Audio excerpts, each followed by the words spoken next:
Good evening, ladies and gentlemen. Welcome back to Online Darts. It's Monday, which can only mean one thing. It is the live lounge with me, Phill Bars, and of course, I'm joined by Jarleth and Jack Gobby Garwood. Gentlemen, good evening, and it is a very, very good evening. A positive day. We've got one. A positive day in the UK within the last 18 months or whatever it is. We're back on a Monday. Last week we were here on a Thursday. We're back on a Monday, and all good things come to those that wait. And my God, have we waited enough for today? Honestly, it's one of those that we've all been waiting for. We've all been waiting for this moment, and it's finally arrived, everybody. A very, very warm welcome on a day that looked a mile off. I'll be honest with you, for a lot of people in the world, but we are very, very glad to be here on the day that, if you don't know what's going on, by the way, if you aren't in the UK and haven't heard the news today, it is an amazing day here in the UK because... Yeah, but people do. We know that people watch us from all over the world, and we really do appreciate you deciding that what you want to do on 2 hours on a Monday for us here in the UK is watch us chat nonsense about darts. But what's happened today is that the Prime Minister, Boris Johnson, has announced a roadmap towards a potential way out of lockdown here in the United Kingdom, which concludes with all social restrictions being gone by the 21st of June. And that means, Phill Bars, something very important could be happening at the World Match Play.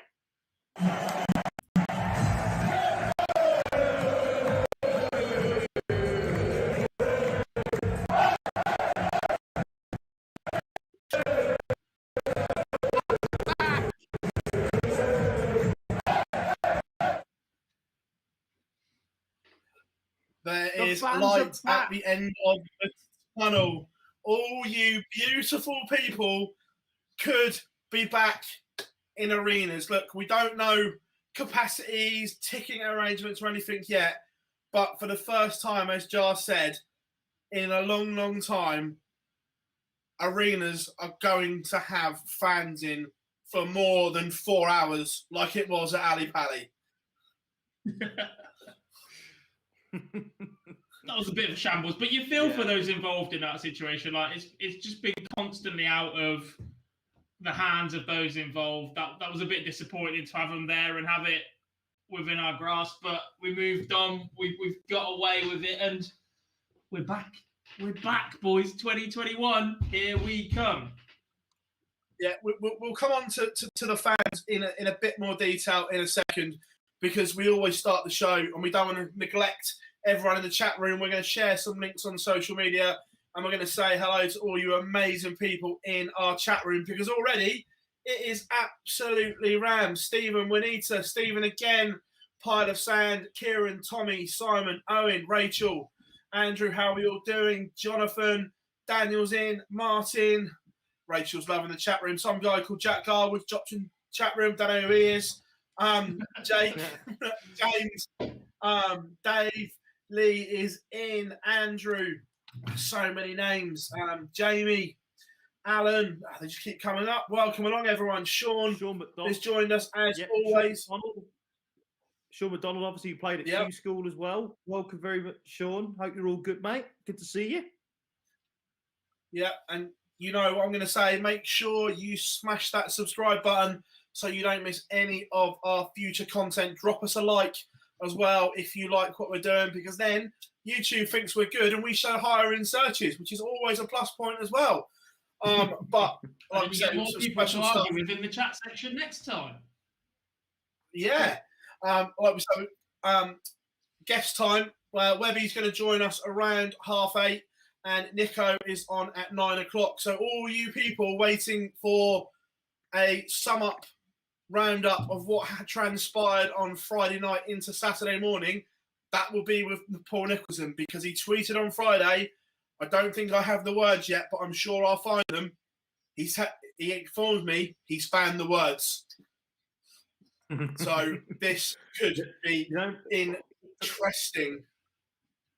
For people who are, Joe, what to say? For people who were here last week and saw my Rain van Barneveld rant, the chances are that times that by 10, you might get to where Nico will be when it comes to Des Jacklin and what happened in the BDO last week. Because I'm just going to put Nico go. But yeah, stick around, 9 p.m. GMT, so in about 55 minutes time, Paul will join us.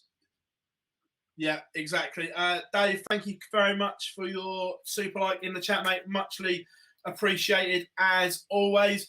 But gentlemen, we were just chatting. Oh, first of all, Carl is in his darts tracker. Evening, mate. Hope you are well. We were talking about, was it a mistake to have a live range Thursday to Monday? Would we have a lot to talk about? Well, we have now, that's for sure. We were debating whether there was enough darts to have another show so close. But think we'll just about manage this one.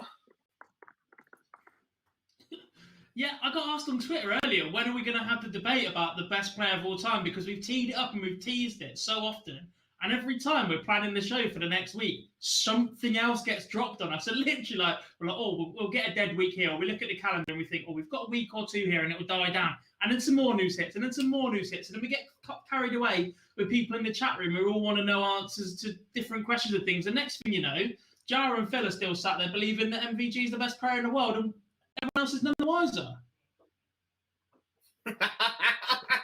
You've been teeing that up all day. You've been waiting for that.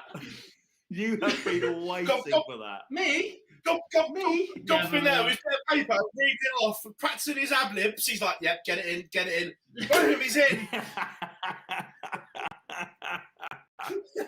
Deary me. You know what? It always hurts to always be right, PB, around the best player in the world, but we will wait for that. We will wait for that for one day. I was taught from a young age, never let the truth get in the way of a good story. Very good point. Don't let facts get in the way of an argument. Yeah, exactly that. But we're going to start, obviously. We're going to talk about it. It was a massive blow to the whole darting community when the UK Open and 9 of the scheduled 16 Premier League nights went behind closed doors. And you can see it on Twitter every time we were releasing news around it. It was heartbreaking. Fans were like, oh, no, here we go again. But today, ladies and gentlemen, it is a fact that we will see you beautiful people at the Winter Gardens in 2021. And I'm just saying out there, it would have been one of the biggest crimes, not in sport, but in the world, to go 2 years without going to that Empress Ballroom. Don't care what anyone says. It's magical, isn't it? We sit here and between us, we've got a few loves in darts. One of them is Minehead for the weekend, just because the events as a spectacle are fantastic and unbelievable. And Jar's nodding his head, and they're just great.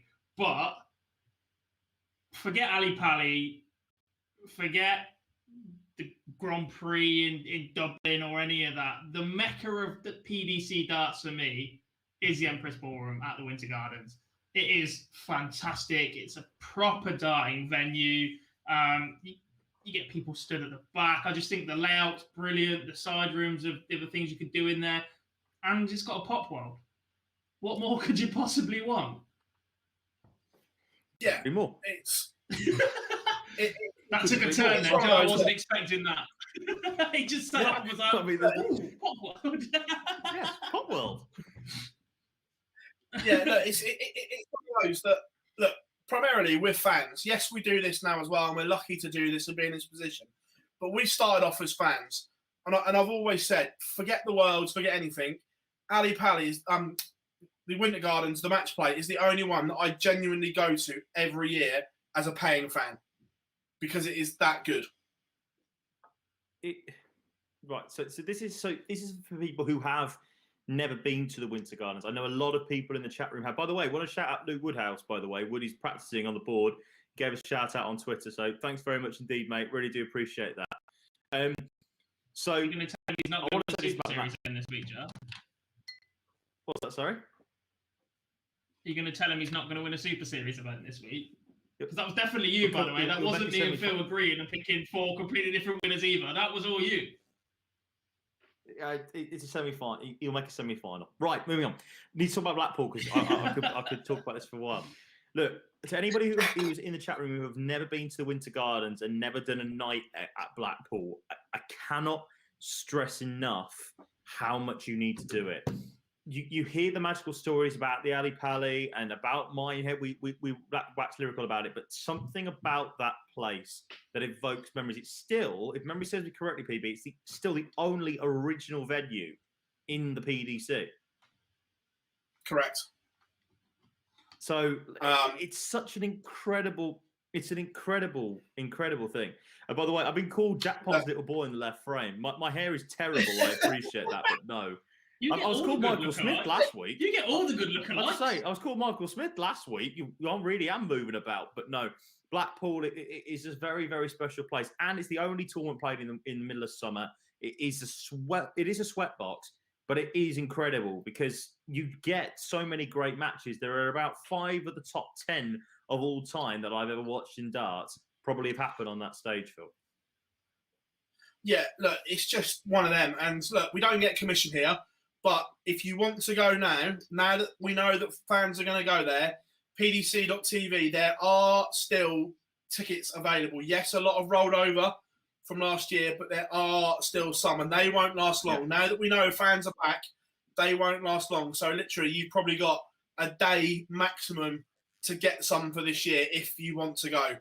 And it just is genuinely brilliant. It sets up the rest of the year now as well, because now we know there's fans at Blackpool. We can now look forward to, look, I'm not saying the Grand Prix is going to be in Dublin because I'm not sure about that. They might move it over here, but we can look forward to the Slam, the Grand Prix, the Players' Championships, the Worlds. These are now all on the horizon again to book the diary. Yeah, the Players' Championship finals even went back on sale for weekend breaks at Butlins, and everyone was going, really? What's going on? What are they doing that for? Appreciate it's November, but they're all going, nah, not going to happen. Now it is going to happen. We're going to be down in Minehead in November in the freezing cold. And I can't wait for it. It's the same. Exactly. Same. My friends are booking a caravan for the first time. Like they go in, they get this sorting the deposit between them. They are going because of what I've told them about how good Minehead events are. Yeah, it is incredible. Again, it is incredible. It is incredible. Someone asked in the chat earlier, I can't see what it was, but they put haircut question mark. No, very much not. Very much this is a mop, but I am booked in at 8:30 on the 12th. Someone's put in there saying, shave the beard and you might get ID'd for a pint. Yes, I do get ID'd for a pint. That hence the reason why the beard has to stay. I look about 12. My girlfriend has told me on many occasions never shave the beard. So there's that. Load of people as well, by the way, are shouting about Blackpool, and quite rightly so. Well, you know, it is what it is. Load of people, quite rightly so. First time at you was at the Winter Gardens. Jarleth says that. Yes, I remember that night very, very well. It was the first night of the 2019 match play. Teresa says, I saw my first. Yeah. What was that? Sorry. Commiserations, Rach. Sorry. Yeah, correct. Yeah, fair point. Teresa says that I saw my first 9-darter at Blackpool, the best night ever. Was that the Ando 9-darter against Cullen? That arguably is up there in my opinion is a top 5 darts match of all time. I'll be brutally honest. That is up there. That Ando's Cullen game. Juanita says that would be me, guy, on the other side of the world. Yeah, indeed, Juanita. We love you a lot in the chat room. Lee, of course, from us says season ticket purchased. He's excited. Daniel saying 2 years ago I went to the first time. Stephen Bunting went Ian White and the crowd went mad when the Bullet won. Yes, they did. The best venue, my favourite tournament, the best place for fans to get back into is Curtis. What's that, sorry? Was that the night I was there? Bunting, Ian White? No, that was... Was that not our old background? Was that not our old background? No, that was Stephen Bunting against Gerwin Price when Bunting beat Gezi that night. Of course. Also, as well, the best thing about it is the fact that Daz has said, "I'm now doing with Donny Osmond hairdo. I'm not going to start the impressions again. We've already got that one done." But look, we can't wait for it. And when we get up there to Blackpool, it's just going to be so much fun because there's so much to do alongside it. I'll be honest with you, I'm looking forward to Sandcastle Water Park. That's my favourite trip of the year. Always.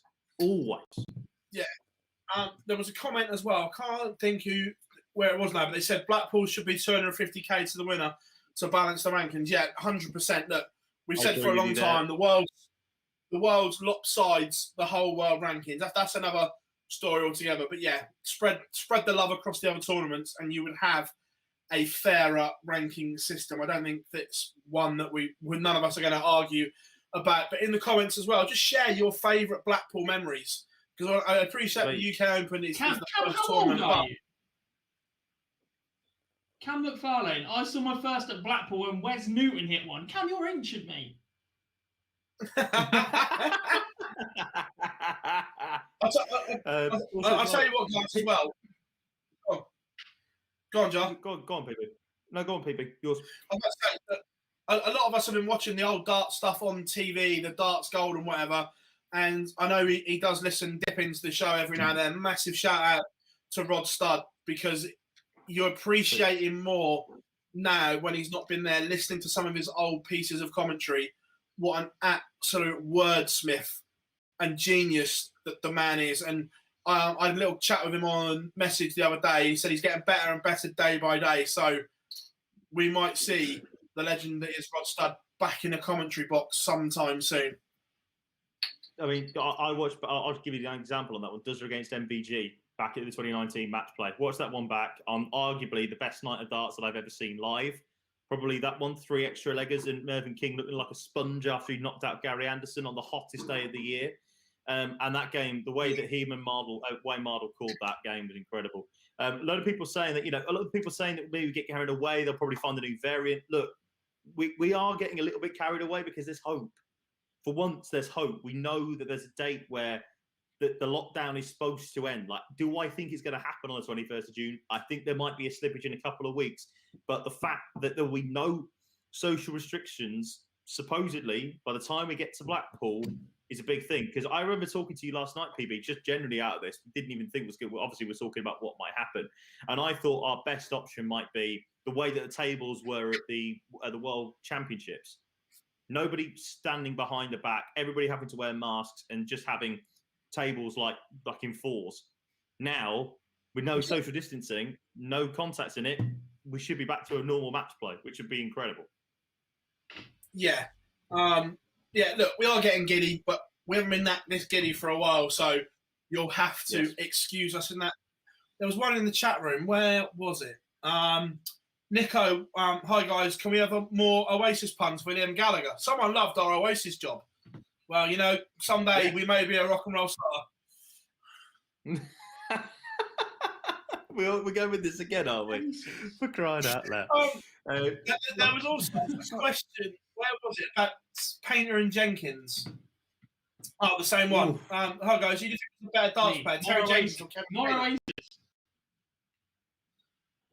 Who was the better player, Terry Jenkins or Kevin Painter? Tough one. You look at the stats. Terry Jenkins got to more finals, but Kevin Painter won one. Jenkins was more consistent for me. Jenkins was more consistent for me, but Painter got over the line in a TV major. So yeah, it depends how you define better, I suppose. Career earnings, I'd probably guess the Bulls got more, but at the same time, he didn't need any either. He's very comfortable as an antiques dealer and always has been. Yeah. People saying Jenkins not even close. Yeah, but you say that. Kevin Painter's got silverware to back it up, and Terry hasn't. Everyone, I'm going to go to football here. Everyone says Harry Kane has to leave Spurs to put some silverware in the cabinet for what a player he is. You could argue the same here, that Jenkins hasn't and Painter has. Tough one. Depending on how you're judging it, as Gob said. Lee doesn't want any more Oasis puns. Oh, don't worry, Lee. They'll be out at some point. Stop crying your heart out, Lee. Get on with it. Like the stars, mate. Try not to worry. You'll see them someday. Oh dear. We're going to get on with this. But you know what, PB? There's so many players so many memories, in the chat room at the moment of Blackpool. Yeah. And I think that sort of hope there is something that we all need at this moment in time. Yeah, 100%. It's at times when we're all stuck at home. You think of good places, whether it's a sporting memory, a holiday, or whatever. This is what it's all about at the moment. It's holding on to hope, holding on to memories. This is why we do things like this. Are we the best at it? And do we tell, or are we the best reporters? No. But we're fans that love what we do, and you guys have bought into that when you keep coming back. So it's like, if you guys weren't here, we wouldn't do this. So we're here for you guys as much as anyone. And like we've always said, in times like this, DMs are always open for anyone, because it's not been nice for the last year for people. It really hasn't. I'd also say this, though, because we are thinking about doing little bits and bobs when we are in Blackpool, involving the fans more than anything else. Not necessarily just fans of us, because we appreciate there are about 2 of them, but fans of darts. And if you are going up to Blackpool and thinking about and want us to do some bits in Blackpool with you, and you basically be a part of the show in Blackpool, because this wouldn't be us 3 doing the show, it would be your show, and basically, you know, you guys getting involved and all that sort of stuff. So if you do want us to do something like that, drop us something in the comments, and we might consider it. It'd be great to get to meet some of you after nearly a year of doing this. So all 3 of us, it'd be incredible. Yeah, 100%. We will definitely try and get something with you guys and everything like that. But apart from obviously the news today, the week in darts, obviously we can't do it. We'll speak more in depth about it with Webster. But the Premier League, 9 nights behind closed doors, disappointing for the fans, and disappointing for the players as well. Because again, I feel for probably one player more than anyone, and that's Nathan Aspinall. He's the one that has struggled more than any player, I think, in that top echelon of darts, playing behind closed doors. And what effect is this going to have on him? Potentially massive. I mean, like you said, we saw him struggle last year. He came close to the playoffs, though. He got involved in a lot of scraps last year, especially in that stage where it did go behind closed doors again. He seems to have dropped off afterwards. The fact he's made an equipment change based off arenas without fans is the big worry for me, though. That extra grip, because he's saying it's colder without that people there. Like, that's obviously playing on his mind. And if he does make it past Judgment Night and the fans are allowed back in, does he suddenly swap back to the old dart because it's got too much grip in that situation? It's going to be things that are going to play with his mind like that for the remainder of the year, unless he comes out of the blocks absolutely flying. Like I said, he is one that feeds off the crowd, but I think a few of them do. MVG's not had his best year ever. The equipment changes without a crowd as well. I don't think that would have helped to be there behind him. Gary Anderson, made a couple of finals, didn't quite get over the line in any of them. I think the crowd would have been on his side in at least one of them, if not 2. Gerwin Price is another who, world champion, did bits last year, very, very successful year, went on to be world number 1, but he admits he misses the crowd as well. Is that a worry for everyone else that the minute the crowd is back, that he's only going to get even better? Like, there's so many variables with that crowd returning, and who are they going to support? Who are they going to get behind? Have we seen a massive shift towards support for Gezi now? We saw a lot of that on social media after he won the World Championships, and a lot of people turn in, a lot of support and cheer for him. Is that going to change? Because at times in the past, Gezi's turned around and said he enjoys the pantomime boos and the villainy and that. It gets him up for it. If everybody's suddenly his friend in the crowd, is he going to enjoy that when they're back as well? There's just so many different things just with a live audience that it's the beauty of live sport, I guess. You put an audience in that crowd, and there's so many more things that can go wrong or can affect something or can play on someone's mind. I'll tell you what, I want to jump in. Yeah, I just want to say, I'm more intrigued, I think, actually, to see what happens with the likes of, say, the people, like a Dimmy or a Jose or Johnny, for the want of a better phrase, like, the Vandenberg, Clayton and the D'Souza. I want to see if because everyone's talking about it on socials. They only won because there was no crowd, didn't have to worry about it, blah, blah, blah, blah, blah. I want to see what they can do in front of that crowd.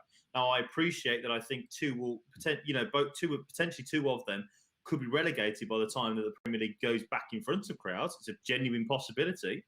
But I'd like to see what they can do in front of a crowd. I'd like to see them in the World Match Play now. I'd like to see them and see what happens when they get back up on stage with the pressure of the fact, especially Dimmy as defending champion. He's going to be there on the opening night. He'll be there first night. I'm looking forward to it. Yeah, definitely. Again, just some in the chat room. Davies joined us evening. Luke said, if fans were there, Dimitri and Jose de Souza wouldn't have won the majors. Look, it's a big talking point, and a lot of people do talk about it. Do I think they win it with fans? One maybe, one no. And the problem I've got is that history in major events suggests that things happen differently without a crowd. You look at the UK Open that was affected by the weather and there was no fans there. If anybody had predicted that last four lineup, they're lying to you. Yeah. To be fair, is that what we're going to see again? Is that what we're going to see at the weekend in a couple of weekends' time? I don't know. I'm really intrigued for a few weeks' time. I know we're going to do a preview of it, but that whole arena setup change and that sort of thing with no crowd, and that would be very interesting. I'm excited to see how that plays out, because I've heard you two talk a lot about the Reebok in its past days. Now the University of Bolton Stadium. I'm going to get it in there before you mess around with it.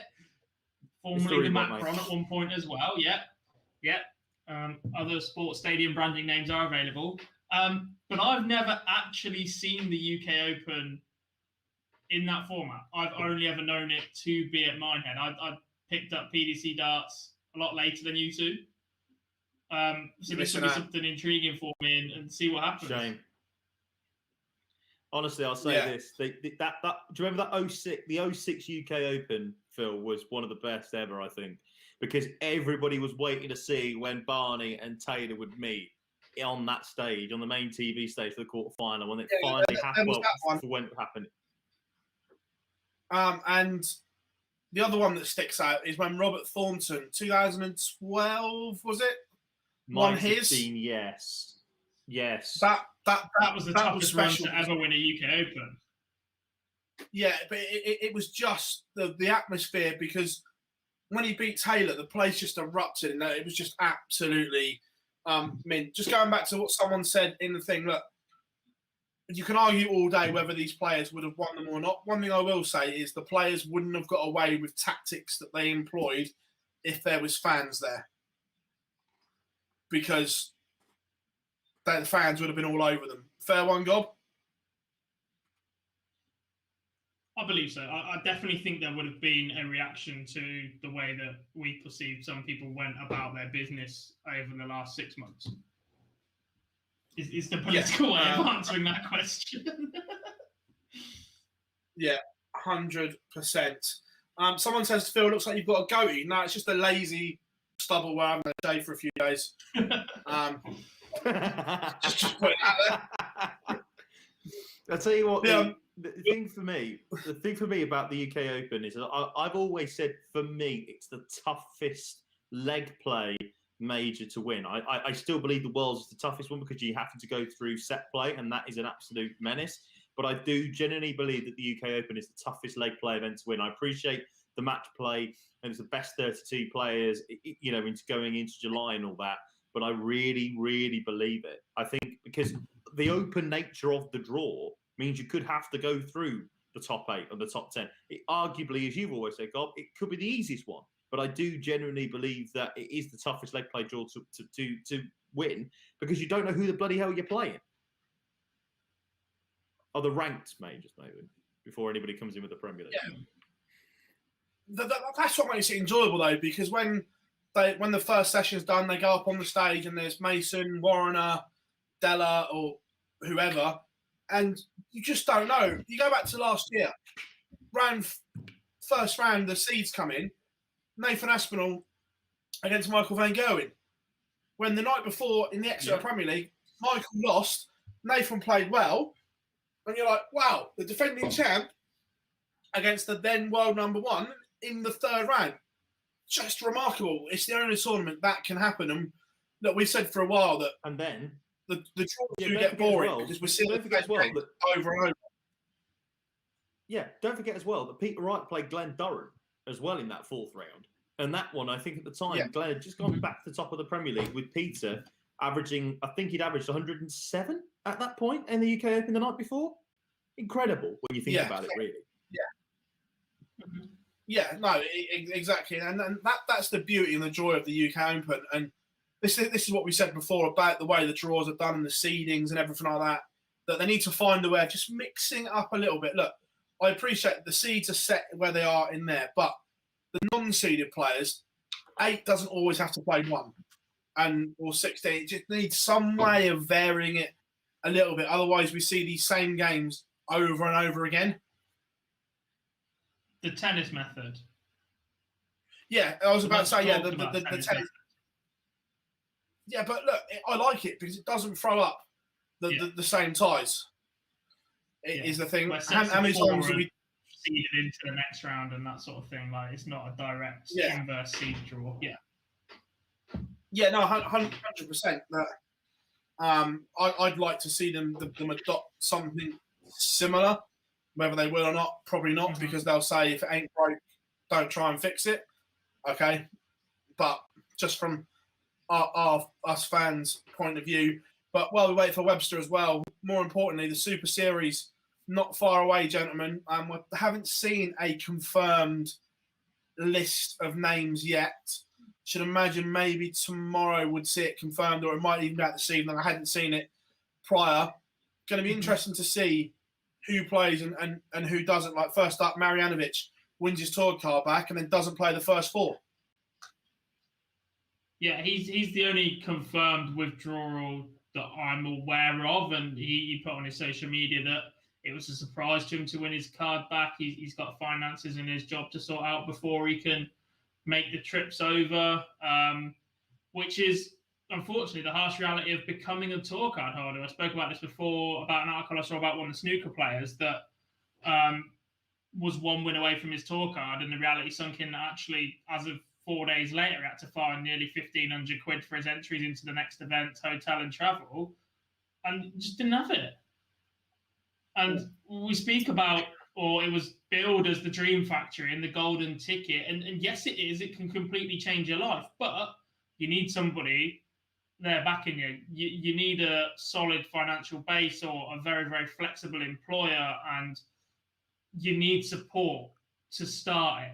In 2 years' time, you'll be set. You'll have either won enough money, confirmed it, you'll have picked up a manager, a few shirt sponsors and that sort of thing. But somebody that accidentally picks up their tour card after a good day, not expecting it, and is $3,000 short for the year before they've even picked up a dart is not a good place to be in.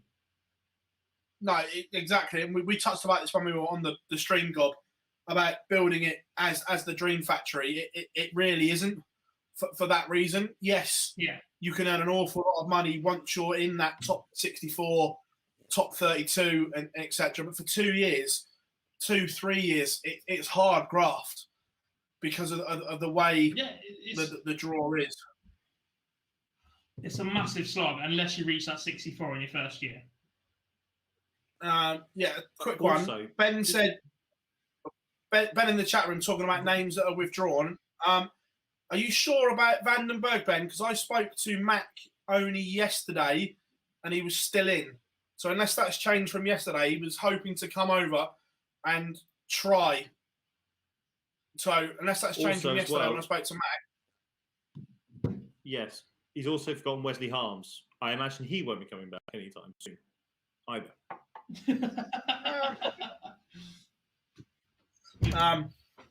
Heads down. Moving on. See here. Keep me knocked down. Yeah. But yeah, it's going to be interesting. And speaking on Vandenberg, and we'll touch on him more when we do the UK Open preview, Gob. Realistically, is he going to be fit? No. There's so much in it. I'm not an expert on his knees or whatever, but I know the strength it takes to stand up at the board for that long, especially over that day. And all right, you can turn up and play, and probably believe he's going to lose the first round, but I don't think that's any good for anybody's confidence. Yeah, right, you're throwing darts, but do that on a practice ball with a partner. There's no need to put yourself in that intense, isolated atmosphere when you can have a practice in your own conditions, somewhere slightly more relaxed, with better facilities available while you're practicing and that sort of atmosphere, and just make sure your throw's right and work on being stood up for that long. The worst thing that he could do is turn up to the Pro Tours on day 3, win a game or 2, and then be stuck 3 hours later because he stood on his knee too long, and it messes him up for the UK Open, which we know are bloody long, hard days. Yeah, absolutely, massively. They're long, hard, grueling days. Luke Woodhouse says, I don't think Jamie Hughes is there. No, again, I'd be surprised. When Matt Ward jumped on the stream with us, he was talking about it, that the elbow is probably still not quite there yet, but after major surgery, it's not going to be. Daniel saying MVG has just withdrawn from the Pro Tour event. Philip? Is that true?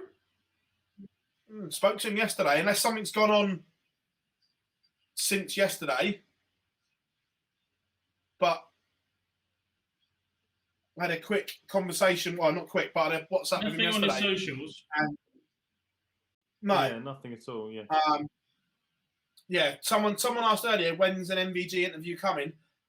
Potentially, we've penciled something in between Super Series and UK Open with Michael. So, fingers crossed. He's been working hard with the new equipment, which we will see at the Super Series. Speaking of the Super Series, Bob says, do you guys think that post-COVID the players will want to return to weekend Pro Tours or have them in fewer 4-day blocks like it is now? I mean, from a fan's point of view, it's great for us, I would say. But I imagine the players would be happy to do that if it meant that there was no more Euro Tour events, or if there's not more Euro Tour events added to the calendar. I would have thought there, gents. Would you agree? I mean, they want to earn money first and foremost. It's their job. That's what they want to do. I suspect the answer is very much, are you playing well? Yes, I'd like to play 4 events in 4 days. Are you not playing well? I'd only like to play 2 and take my chance on another weekend. That's what it's going to come down to. Yeah, look, I think it's also a bit of a juggling act for the PDC, and I don't agree with what the kind of reasoning is, because once you get your tour card, you're trying to be a professional player. It's a professional sport, so you play whenever. But the argument is not all players are professional. They still have jobs and everything like that. And look, I get it, but I don't agree with it. If you're on the tour, you play when you're told, basically. It's the elite 1 to 8 of darts. So that's obviously always been said before. They've got to keep the balancing act between those. So we'll see. So if you can just fill for me while I bring Mr. Webster in.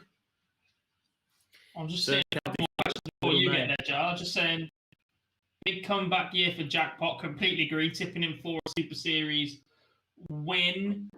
Steve and John Brown interview would be great. Yeah, I don't think we've ever had a father and son interview, have we, Phil? Definitely not. They're the first father and son on the tour, aren't they? Not on the tour. By Pro Tour. No. By Q School. Yeah. How many Euro Tour events could there be this year? Phil, is it 6? We believe, as of discussions at the start of the year, they were planning for 6 closer towards the end of the year. Yeah, they were hoping to get between 6 and 8 in was a good number, was what we were being told. Very I also had MVG has a full head of hair this year. He is changing everything. I can't quite see that one, mate. MVG looks like my dad. I've always said that for years. My dad and MVG. I can never distinguish the two of them. They're pretty much the same people. Also, Rob Cross interview being asked about. Again, I'm sure we'll talk to him and see if he'll want to come on. PB is good friends with Cross, so as he is everybody. To be fair, Rob is a very, very nice bloke. Got a lot of time for him. Do you think it's time for the Premier League to be scrapped? Says Nico, and he says, I feel like it may have almost had its day. The PDC could create some new style of tournament. That's an intriguing one. Although I'm sure with our next guest, when he arrives in the next few seconds, we can have this discussion with Mr. Webster in just this moment. But that's a quite bold statement to say that the Premier League should be scrapped. The thing for me, Gob, is the fact that with that one, the reason why the Premier League will never be scrapped is because it makes the PDC too much money. Oh yeah, it's the travelling juggernaut of a circus that it is. You don't get weeknight darts consistently over a period like that on a set day and time for any other event. You get blocks, but not the weekly stint and people tune in specifically for it and that sort of thing. It's just shown everywhere. It's absolutely massive. The arenas are never not sold to near capacity every time. It just does bit. I'm not against a format revamp, maybe a Premier League 2 or something like that, and we do 2 nights and a Wednesday and a Thursday in slightly smaller arenas, perhaps, or something along those lines, or definitely a format change of some sort. But the Premier League will never, ever be scrapped. And then, I if by don't magic agree with you on that. he has arrived, we have Sky ITV pundit, former world champion Mark Webster joining us. Webby, good evening. Can you hear me, guys? Yes, we can. Definitely, Webby. Great to see you, mate. Yeah, Great to see you. Welcome to the show. A bit of set of problems there, a bit of an issue, but we're here. Welcome Great to have you on the along, show, mate. mate. Great to have you on the show. Yeah, Do some good. with you I like the setup, guys. That just gives up a bit of volume. I can barely hear you guys. Must be over the moon with your beloved Manchester United, Webby. What's that? Must be over the moon with your beloved Manchester United. It's not bad, is it? I wouldn't say over the moon, but it's not bad. Yeah, it's, I don't know. Okay, it beats being a Spurs fan anyway, so it can't be too bad. But it could be worse. Could be worse. Webby, we could be Liverpool fans, couldn't we, mate? Yeah. They're not enjoying themselves at the moment, are they? Certainly one that's below me, is it? Actually, can you hear me, guys? What's that, Mark? You froze on my side. Can you hear me? Yeah, no, we've got you, mate. We'll tell you if we lose you. Looking ahead, mate. Right, today okay, it was announced 9 nights now behind closed doors in Milton Keynes for the Premier League. How much of a blow is that for the players? Yeah, for the debutants, it's a shame, isn't it? You know, someone like Johnny Clayton, you kind of, he's got in, he wants to play in Cardiff. The beggars can't be choosers. I think all those players kind of knew it was coming. I think with the announcement today, it probably will be crowds in the back end of the Premier League. I mean, I don't think they'll be at full capacity, but do you know what? They're in the tournament now, and at least they've got some sort of clarity. It's far from ideal, but it's what they've been used to for the last 12 or so months, so they must have expected it, and they'll just want to get going now, won't they? They played in Milton Keynes before, and Coventry, and they're used to it. And shame it's come to that, because 2 of those players will be gone by the time crowds are in, but it is what it is. I'm sure they'll adapt. Question in the chat room for you as well, saying, do you think the Premier League needs a revamp? Has it gone stale and run its course in its current format? Yeah, you're always looking to improve things. I don't know what you do though, really. I mean, you can't revamp anything this year, can you? You've gone back to 10 players, which I think needs to be done. There's no crowds. I don't think you could have done a great deal with it this year.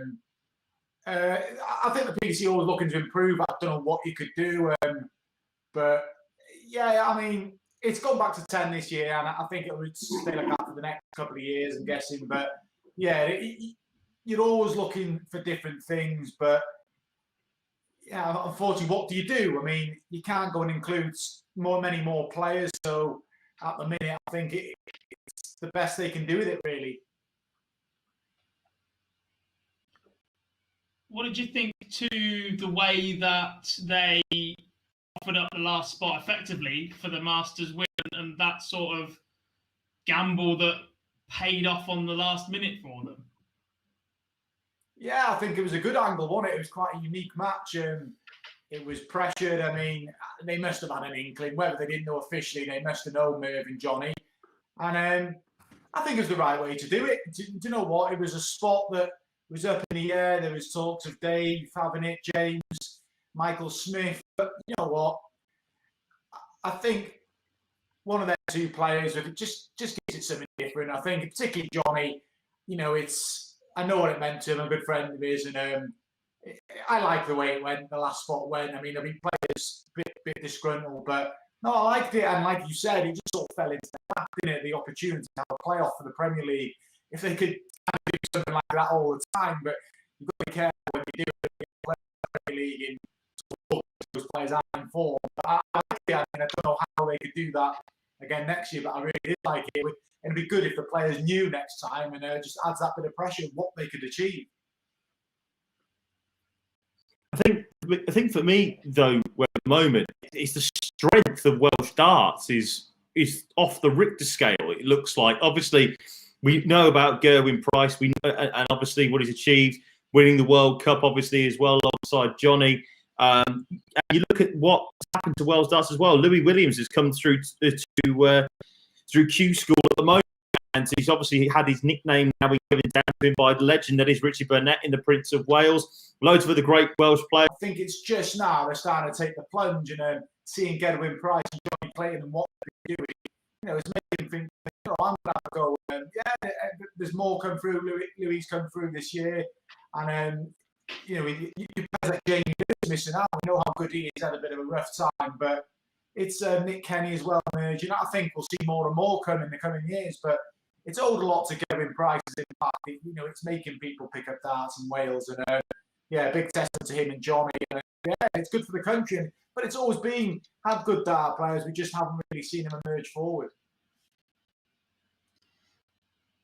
Speaking of, just looking picking up since you disappeared, Webby, does seeing the likes of Gezi and Johnny go on and do bits, and Johnny giving you that little dig in the ribs, going, look what we finally managed to do with the World Cup and that sort of thing, does that not fire you up a bit more to get the darts back out of the case and get back to Q Sports? You didn't go this year, but does that fire you up that little bit more to join the club as like of the Welsh dart players on tour? Yeah, I'd like to have another go. I mean, circumstances this year just didn't suit me. I'm having issues with my shoulder, so I'm trying to get that addressed. I didn't fancy playing in the environment that was there, and it was just too soon. If I'd have gone, I hadn't practiced properly as I can for a while now, so I'm trying to have shoulder issues addressed, and just with I've got media work that I can do this year, so I just felt it wasn't the right time. But you know, looking forward, maybe I'll go next year. Who knows? But I don't know. It does. I mean, the buzz is playing. I do really like commentating in the media side. I really enjoy it. But yeah, I wish I could return it sometime. But you just got to get hands up it. I'm not good enough unless some sort of massive improvement can happen in the way I play. And I'm not going to chase a false dream. I'm going to be honest. I'm not going to enter Q Store on the back of, you know, how I'm playing at the minute or how I'm preparing. You've got to be honest how your preparation is at the minute.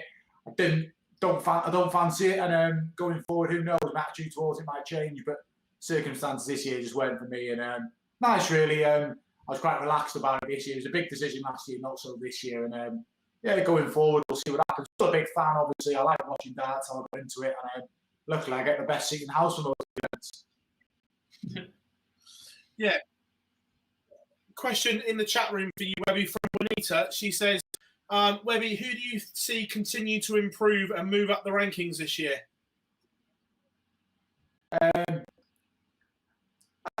I'm friends with, but I see Johnny and Joe continuing their rise.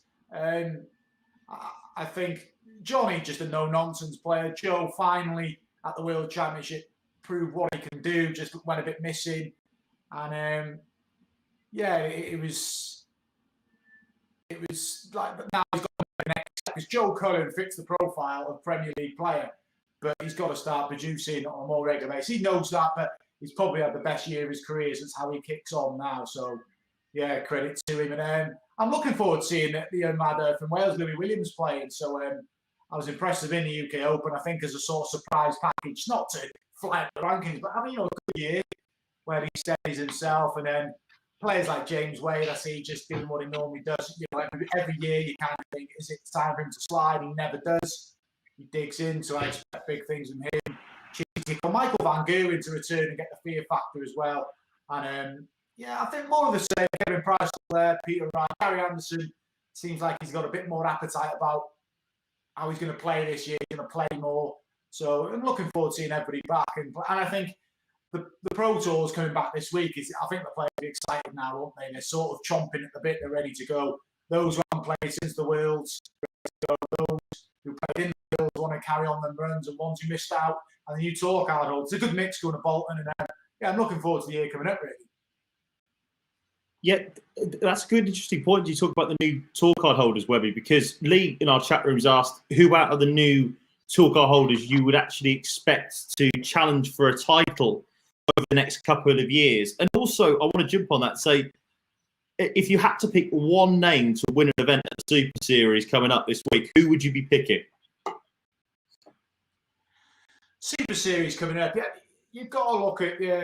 I think it's a cop-out answer, but the likes of Michael Van Gerwen, he'll want to stick a marker down and be like, "Come on, this has gone on long enough now." Because last year was one of the worst he's had in a while. Michael stand down and throw to Gerwin Price. We want to back up that world title, and then this player's trying to get themselves back in some sort of form. You think someone like Glenn Durran, he needs to start winning again, and he knows that this is his first confidence crisis I've had since I can remember, so I won't read too much into it. But it's those players rather than the new ones coming through. It's the ones wanting to stamp down their authority. Say they're still the men. Peter Wright lost his title; he'll want to win a title again. Merv want to carry on creeping, and then you got to look at some of the, I say outsiders, but someone like Ryan Searle had a taste of winning last year. He'll want it again. So yeah. You're looking at all sorts of players, and then the new ones come through. We've got tall cards looking to sort of surprise and players get stuck into it, but they'll realise quickly how hard it is. It is a tough series to play in, and they've got it for 2 years now. But that 2 years soon goes, believe me. So they've got to hit the ground running, and it's going to be an interesting time. I like the beginning of the year, new influence of players, and see how they get on. Fun for you, Webby, on the Q score as well. Obviously, there was a lot of talk about the count-back ranking system for Q School. If you were Chaz Barstow and Rusty Jake Rodriguez, would you be sat at home rather aggrieved right now that you didn't have tour cards based on the results that you got? Yeah, I would be. The rules there, I mean, whether you like it or not, two players. Chaz seemed to deserve a tour card, didn't he? He seemed to play some good stuff, and do feel for him, and it's horrible when you sit there and you're out and freak results are going against you. It's happened to me in the past when Steve Farmer won an event, and I feel sorry for Chaz and Rusty. I think they'll come again, and then I'm looking to see how they go on the Challenge Tour this year. They're in the UK Open, so I'll be looking forward to watching them play on there. But yeah, I do sympathise with them, especially now Robert Marjanovic has said he can't really enter the early events, which I'm not poking the blame at him, but Wayne Mardlaw says the big bit of advice.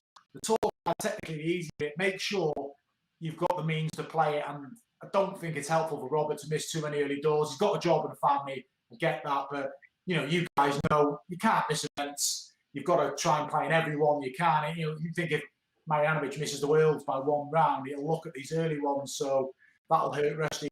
But tough rule for them guys. But the rule was there. Whether we like it or not, it was there. And they've just got to kick on now. They've just got to try and do well in the Challenge Tour, because that's the challenge part of the pun now. You can top that.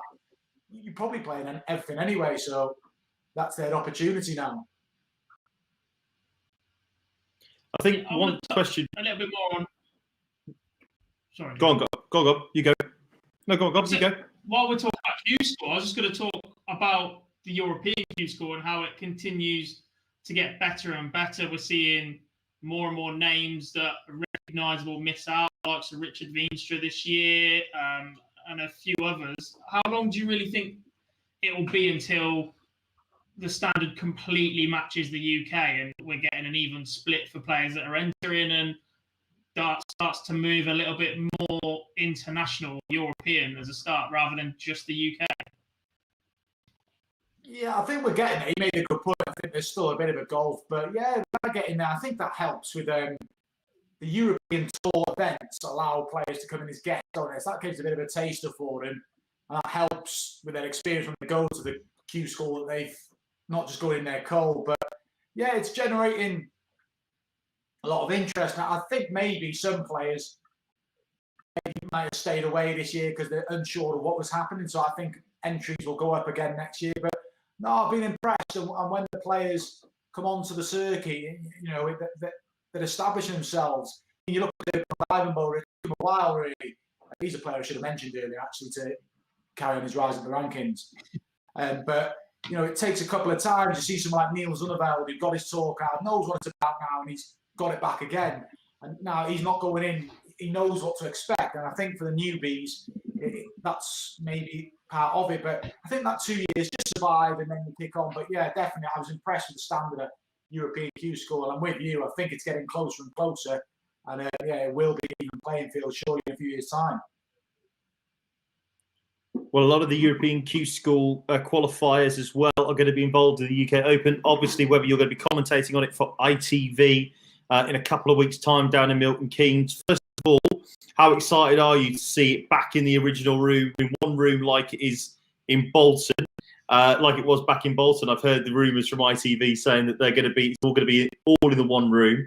And secondly, more importantly, who do you reckon is going to lay down that marker for the UK Open? Who would you want to be picking, or are you going to wait until after the Super Series to make your pick on who you think might win it? Yeah, I mean, you're looking at the usual suspects, but the beauty of this, they can all knock each other out, can't they? Because it's an open draw. I mean, if you're sort of a low-ranked player, you want them all to take each other out, but you expect Gerwin Price, your Michael Van Gerwen, sort of surprise package. James Way's not surprise package, but someone that will quietly go about his business. You get players there who aren't in front of the camera sometimes for the finals. You think, oh, they've just gone about it in their own way. But yeah, I'm expecting some of the new tour card holders to sort of, you know, relish the chance, because UK Open, don't forget, is one of the one major events for the top players that they think, right, I'm in that, don't worry about that. Whereas they're chomping at the bit, the new players, ready to go. And yeah, it'll be interesting. It's a tough thing, because like you said, they can draw anyone, but again, it's a cop out. But you're looking at your Gerwin Prices, Michael Van Gerwen. I expect James Wade to have a good run there, Peter Wright. But then, you know, your players coming from the pack, we've got Dirk van Dijvenbode, I didn't mention earlier, but Dimitri as well. It's interesting, and then it's pressure for Nathan as well. Nathan, who's probably having his biggest, I wouldn't say down spell, but he's not playing as he has in the past couple of years. He's defending the title there, well, the prize money in the title, so pressure on him. But yeah, I'm looking forward to it. I'm all in the one room as well, I'm led to believe, which is like Bolton. Unfortunately, crowds won't be there to wander around the boards, but just panning round, I think it's good. You'll hear reactions from the outer boards as well. So yeah, I'm looking forward to that aspect of it being back, and certainly be a good event. I think, like I said, players ready to go and be excited about it, and I'm expecting some big performances from all the players competing. Obviously, we can't talk about Q School and not talk about a certain Dutchman, Webby. Barney did it. He came through Q School, looked really good in spells. It's a big year for him. Where do you see him after his first year back on tour? Do you know what? I don't see him having any issue retaining his tour card. I mean, he's got a long way to go before he's making Blackpool and Ireland. Bear in mind, he's already, what is he, for Dublin, he's 3 months behind on the tour. He's 6 months to Blackpool. He's got a long way to go to it then. But I expect, I mean, realistically, I think he should be thinking the UK Open he's in. He's in those early rounds, isn't he? He's drawn from the start. He's look to make the Worlds, the Players' Championship finals, the Grand Slam of darts, and then make an impact on the European Tour, getting European Championships, because he's been heavily criticised for not competing in them enough. If he's back now, he's got to compete, and I think Raymond will. He's got to play everything. That weekend, or this weekend, I've got to play in everything. Get to the Worlds, just establish himself, and then sort of move for the big, the TV events, because the TV events you need a year to get in. So the Worlds, he's got that. Blackpool, I think, could be a stretch for him, but I see a solid without being a spectacular year for Raymond van Barneveld. I think it'll be tough for him to challenge for major titles in this first year, but who knows what Raymond van Barneveld will see. Will we see a hungry one back returning? I think we will, and be interesting to see how he fares in the Super Series and the UK Open.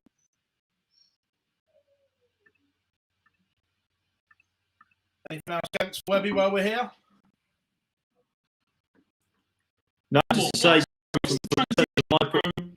players media like. We've seen Wayne Sorry, do I- it. We've seen. I bet I jumped out. What's the transition? Just talking about you again for the year ahead. You said you're going to do a lot more media now because you're not playing. What's that transition from media to player like? Is it easier as an ex-player because of the way that you see the game and understand the things that go on in and around the event? And how easy is it to just make that change and be comfortable that people want to hear what you want to say? I don't know, I mean, the first couple of times I did it, I was nervous, but I generally enjoy it. It's never, ever a chore to me. I look forward to doing it. I like watching, I like commentating on that.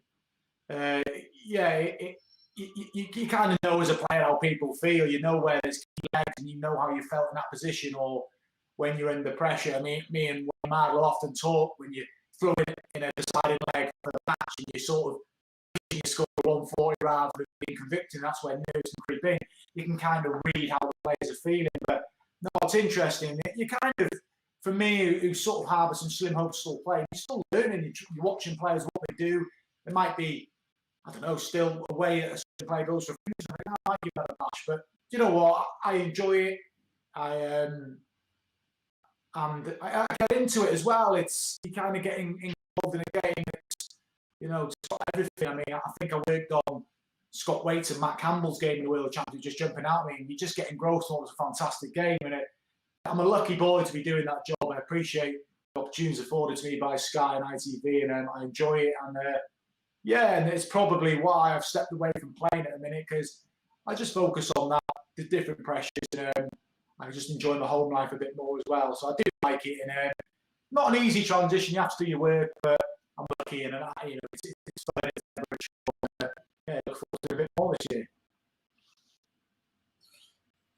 year. Absolute pleasure having you on, mate. Thanks for taking time out on your Monday. You can come and speak to us, mate, down or up in North Wales, mate. Guys. And we will see you very, very soon, mate. Pleasure as always, mate. Yeah. Cheers, Webby. Take care, guys. Thank you. Cheers. And great to have some insight. Yes, just that great so much insight from Webby, as a player and a commentator. And our next guest, PB, is exactly the same. Another man who's a former player that has come through and delivered the insight of probably one of the best, if not the best, in the business right now. Yeah, definitely. And if by magic Mark departs, and we are now joined by none other than Mr. Paul Nicholson, the asset. Paul, good evening. How are you? Good evening, Paul.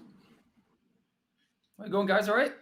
Great to see you, mate. Yeah, great to see you, mate. Great to see you as always. It's been a while since we bumped into. Well, all three of us bumped into the UK Open back when you'd already called the game of the year by that point in Chris Dobie against Krzysztof Ratajski.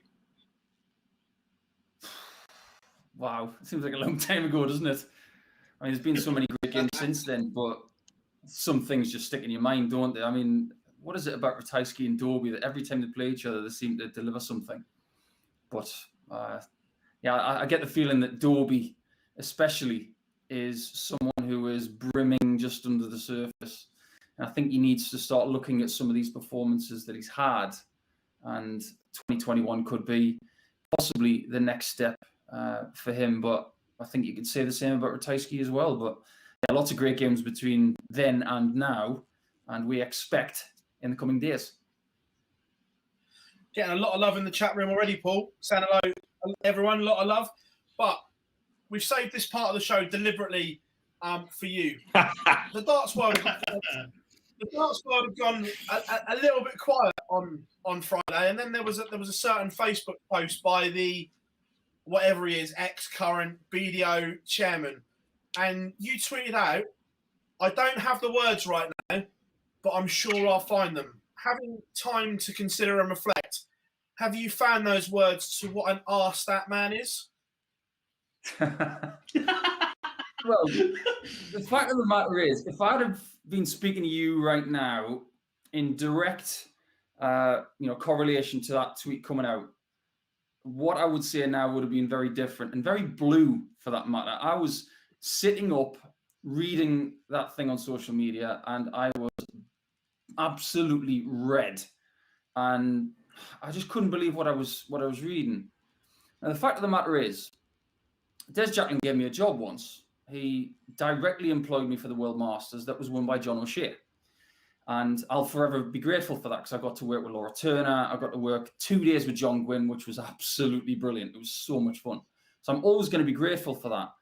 But my position as someone who covered the last 3 lakesides, and of course the Indigo and the World Masters at Purfleet, I had an insight as to what was going on. So I could see that things were falling apart, and I was waiting for the last level to just go to the floor. It was like a house of cards. And I didn't see anything in the building at any event I went to tell me otherwise. It was quite simple. You could see that the foundations of the organisation were crumbling, and that players were moving. And as soon as they lost Glenn Durran, you just got the feeling that maybe that was the tipping point when they lost their figurehead, and things were starting to go awry, and fingers were starting to be pointed as to whose fault it was. Now, the fact of the matter is, the British Darts organisation has been going downhill for quite some time, but it still held a cachet with the audience. In January every year, people are expected to watch Lakeside Darts. However, what we've seen in 2020 and 2021 is nothing short of shambolic. Now, I know that Des Jacklin is not 100% to blame for everything that has gone on. There were some faults before it. However, the crux of the matter is this. He has got no skills. He has got a great deal of ineptitude about fixing the British Darts organisation. It is finished. It is over. And to cling on to it is wrong. Let it go. Now, the fact of the matter is, and this is where the huge argument comes from, as I just make myself a bit more comfortable. There are different arms of the BDO. There's a commercial division which has gone bust this week. I've seen the actual document of the commercial arm of the BDO going into liquidation. I think a lot of people have seen this document. There are still sides of the BDO which are still alive. The biggest question is this in relation to what we've seen in the papers. Which part of the BDO owns the trophies? This is what I want to know, okay? Now, if the commercial arm of the BDO owns those trophies, why has Des got the trophy? This is what I want to know. I'm not just talking about the Lakeside Trophy. I still call it the Lakeside Trophy. But what about the Gold Cup that was taken away from Jim Williams? And what about the trophy that McCrew has? The trophy that Keane Barry has told me personally that he's going to keep. So, there are questions yet to be answered, but what I want to know is, who do those trophies belong to, and where are they going now? That's the issue for me, because the way I see it, the way I see it, the arm that went into liquidation is BDO Enterprises, which owned the stage game, if you like, their tour. The BDO Limited managed the county game. Well, the county game isn't there anymore. That's gone to UK DA, AD. I can't remember. They definitely changed it around at one point. Sorry, guys, doing a great job. I just don't get what there is to cling on to these trophies. Like, if the enterprise is gone, like we know it's wound up, surely they have no right over that. And at the same time, 90% of trophies are often donated by the person who puts their name on it anyway. There's a serious claim that Bob Potter actually owns that trophy, because he would have been the man that would have stumped up the entries when it was Lakeside after it stopped being Embassy, that actually he's the man that should rightfully have that trophy, and it should live at Lakeside. I'm completely on Wayne Warren's side with regard to the trophy, and everyone else that's had their trophy taken away from them until the rightful owner of it for the next staging of that event, whether that be now by the WDF or donated to MAD or someone else who wants to take over that arm of the amateur game. That's where the trophy should have lived, not in somebody's living room in Gainsborough, Lincolnshire. Well, that's the crux of the matter, isn't it? Because I really do believe that maybe this trophy does belong to Bob Potter, and I still call it the Lakeside Trophy, like I mentioned. And if that is the case, then it belongs at Lakeside. It belongs on Bob Potter's mantelpiece because he's the one who commissioned it, we think. And I want to see the proof of this. This is where my heart of hearts is right now. I want to know who this trophy belongs to. And the same for the other ones as well. And that Gold Cup, for instance, is one of the most impressive trophies in sport. It needs to be in the right place, whether it's a museum, whether it's with a player, whether it's with the rightful owner. That is the fact. Now, I'm not going to try and go off a handle here and say nasty things about Des because I'm a professional. I could have said nasty things on Friday night. I would have said really nasty things. But the fact of the matter is, it really reeks. When you look at the media, and I don't believe in the media, I think a lot of things are blown out of proportion. But right now, what it looks like is that he has had a vendetta against Wayne Warren to get this trophy back. And he has won this mini battle. But the war is not over. Darts fans are very vocal. And when it comes to the BDO, it's a very, very vocal society.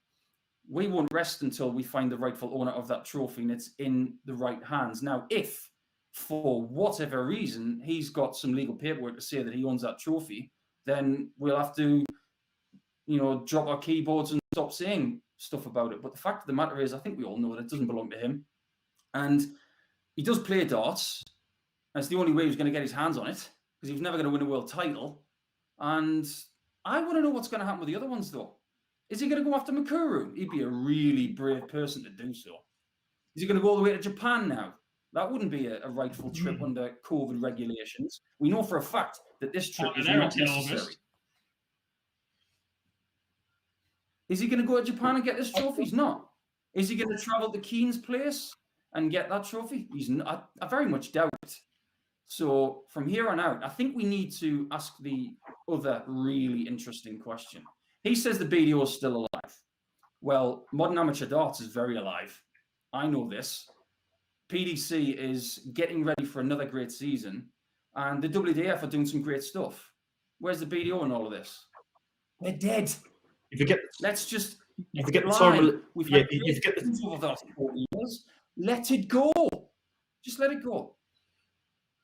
You forget the Torremolinos Open pool. You forget the Torremolinos Open pool. It is going to be the most important award in all of darts by the end of 2021. No, go on, Phil. Sorry to jump in there. I had to make a Torremolinos joke. We do it every week on this show. Yeah, no, I was going to ask you touched on it there. That do you feel this was a very savage and personal attack on Wayne because he was so vocal about the way the prize money was dealt with, and he wasn't paid the money he was due and thought he was going to get, that Des has made this very personal against him and him only? Yeah, absolutely. This is me against him. That's all it is. And to see whether he could win this battle, and he has won this battle. Ultimately, I think Wayne Warren, who has been robbed of great success and the ability to go and showcase that trophy across the country, which a lot of sports people have had throughout the last 12 months. But ultimately, I think this is a personal battle.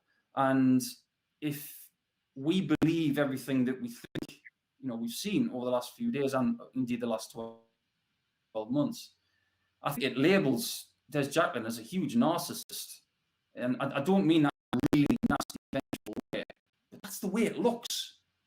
He could have done something quite nice here. He had the opportunity to say, do you know what? The BDO is no more.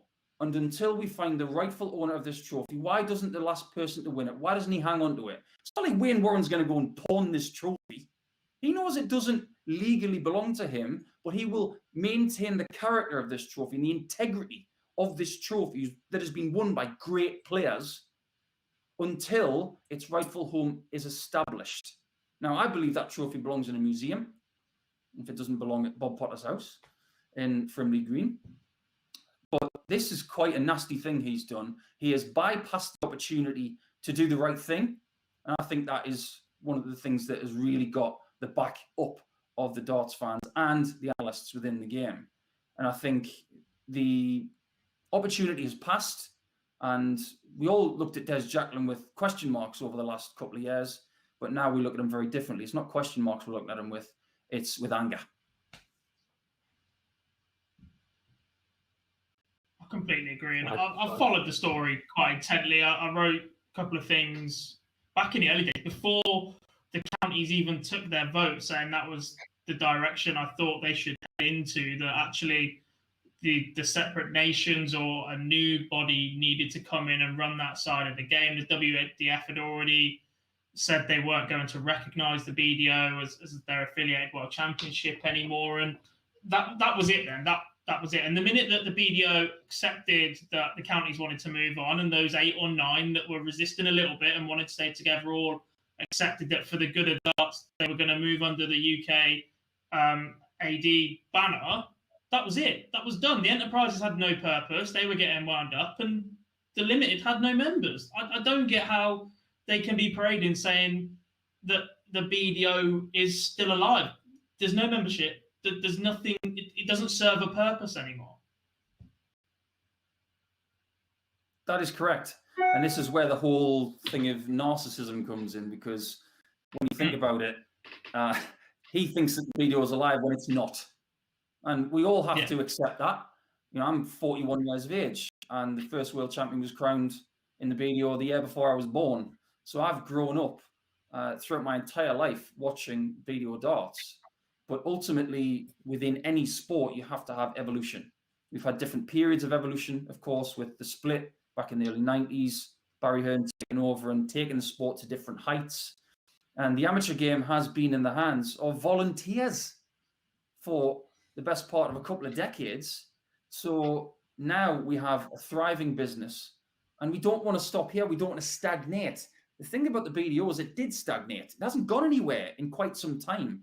The prize money hasn't changed, well, in a positive manner, for a long, long time. So ultimately, it got to its summit, and they found the cliff edge, and they're over the cliff now. And I want to look back on the BDO with fond memories. I don't want to look back and think of this. Nobody does. But we want to move on. We want to have Challenge Tour. We want to have modern amateur darts. We want to look forward to the new season of PDC stuff, where we've got all these new challengers. Now, the feeding systems, whether you like it or not, are different now. The Challenge Tour is a different beast. Do we need the BDO? No. Do we need the WDF? Yes, we do. Because they have a worldwide model, and bodies all over the world, in particularly Australia and the Oceanic region, around different parts of the world. And there's still an opportunity to have great tournaments like the World Masters and other things like that. But I'm absolutely on your side when you say that when the WDF revoked the World Masters, that was the nail in the coffin that they couldn't recover from. And now the WDF have clean hands and a new vigor, and they want to move forward. They don't look back. Yeah, Well, this is what I was going to say quickly around this. Yeah, I just wanted to ask a quick question here, Paul. You've said there about like how the BDO is dead, and quite rightly so. Do you reckon that, because I've always mentioned the start of it really came when Barney switched in 2006, when he switched over and did what he did in 06 and moved the sport onto new heights. We saw what happened in 07, the last ever World Championship game at Circus Town, and then it moved over to Alexandra Palace. If Ollie Croft had accepted Barry Hearn's offer nearly a decade ago, do you reckon we would have been anywhere close to this position?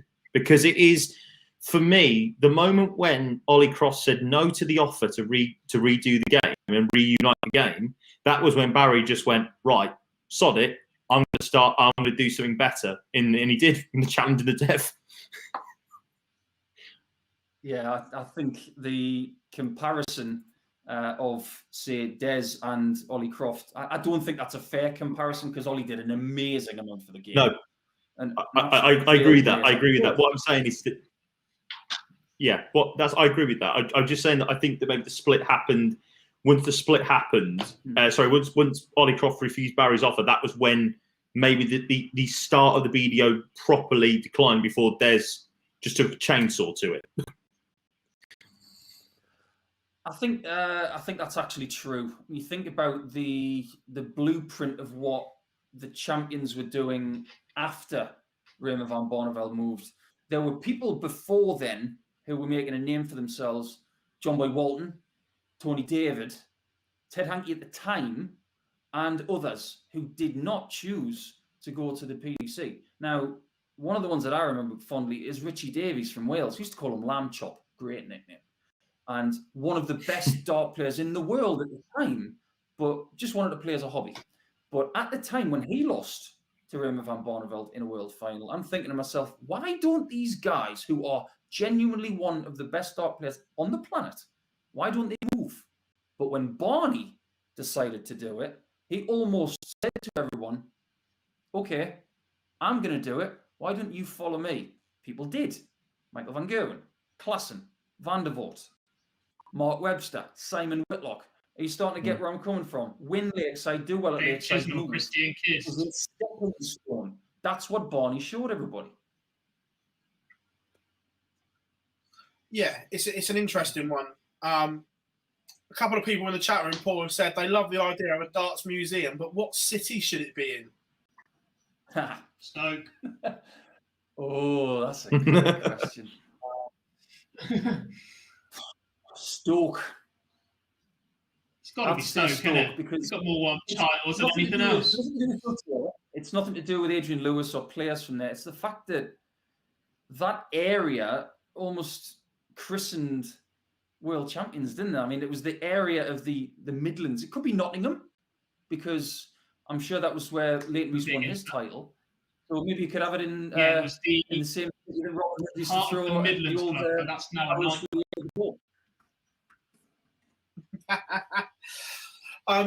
Again, Paul, just obviously that we've covered that now, and a couple of bits that we asked Mark Webster the same, and the same for you. Was it a tough decision for you not to go to Q School this year? Not at all.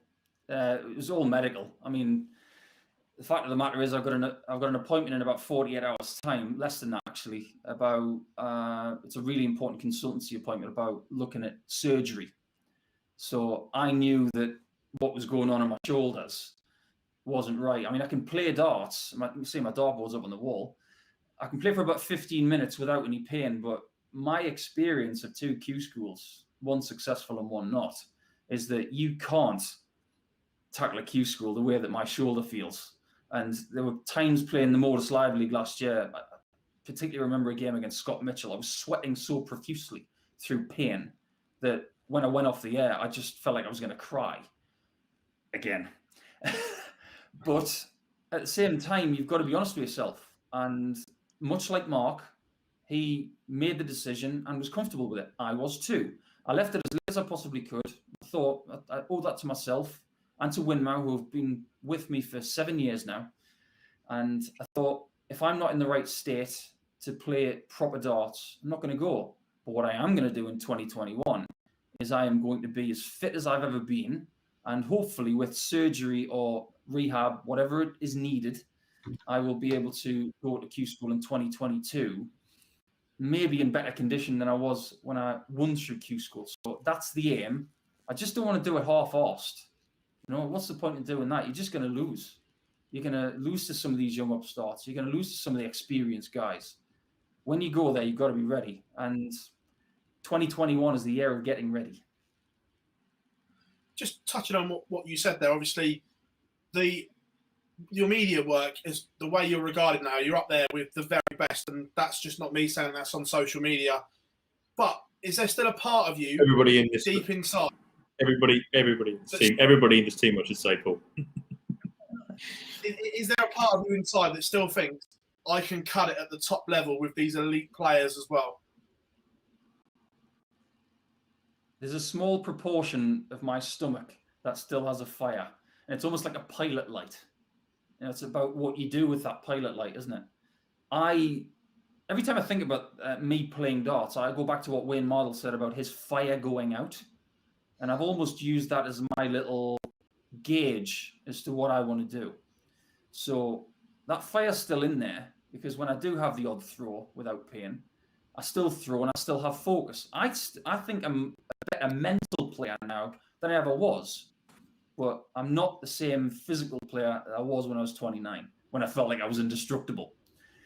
But I think there's a way, and the likes of Peter Wright and Wayne Warren, for that matter, have shown us that you can play the best darts of your life in your 40s and your 50s. So that's inspirational to me. But as long as that fire's in there, yes, I still think I can. But it remains for me to approach this properly and do the right work. In my opinion, to get myself ready, it's going to take me at least 4 or 5 months of constant play and getting this right and getting ready for the challenge. And I've got to feel somewhat like I was back in 2007, 2008, before I joined the tour. I've got to have a level of confidence before I will say I'm definitely going to do it. But between now and that point, I'm willing to put in some hard work.